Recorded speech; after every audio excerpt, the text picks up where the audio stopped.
Lahat ng video ko na copyright. Kahit ang tagal ng mga video na copyright. Kaya kung gusto nyong malaman kung bakit, panoorin nyo itong video na ito. Itong video na ito ay para sa katulad kong YouTuber. Hello guys, welcome to my YouTube channel.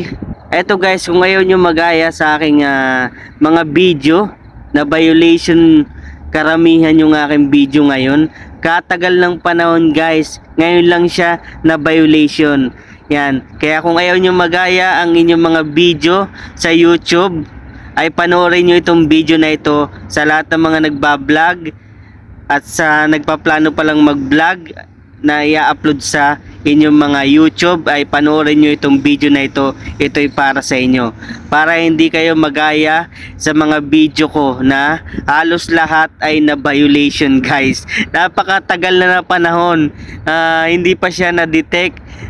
Nakalipas na ang 1 taon, 2 taon, ang tagal ko na nag-YouTube. Ngayon lang siya lahat na violation.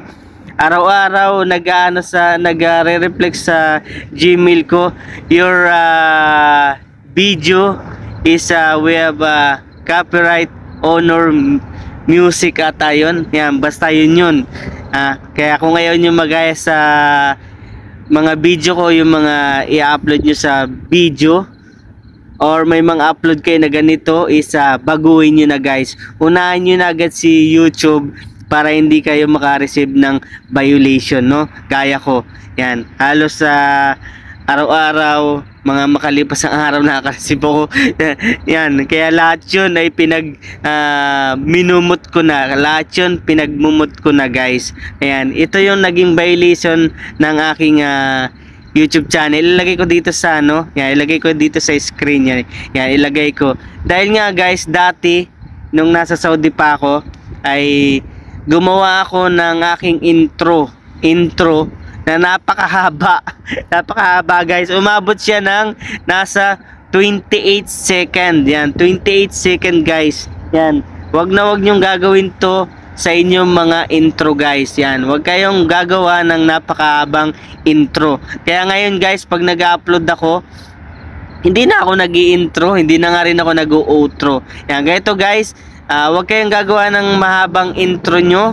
Yan, 5 second to 10 second, okay na yun. 3 second, okay na yun. Wag nang abutin ng 28 second dahil maka-copyright music na siya guys. Third party sabi nila. Yan, kaya yung aking mga video ay pinagmumut ko na yung aking mga intro. Yan, kung mapapanood yung mga video ko guys, mabibisit kayo sa haba ng intro pa lang 28 minutes na guys. Yan, kaya hindi na rin ako nag-i-intro. Yan, ito lang guys yung gagawin nyo. Wag na kayong gagawa ng napakahabang intro. Yan, napakamahabang intro, wag na kayong gagawa. Siguro si Donalyn Bartolome ganun din yung nangyayari kasi napakahaba rin ng intro niya. Yan, siguro na violation din yun. Yan, hindi ako sure. At tapos mahabang outro, outro, intro and outro. Yan. Okay, yun lang guys ang aking ibibigay sa inyo informasyon para hindi kayo magaya sa aking YouTube channel, no? Okay, thank you guys. Bye-bye. Thank you sa panonood. And kung nakatulong itong video na ito, please subscribe my YouTube channel. Thank you. And paki-share na rin para mapanood ng iba. Bye-bye.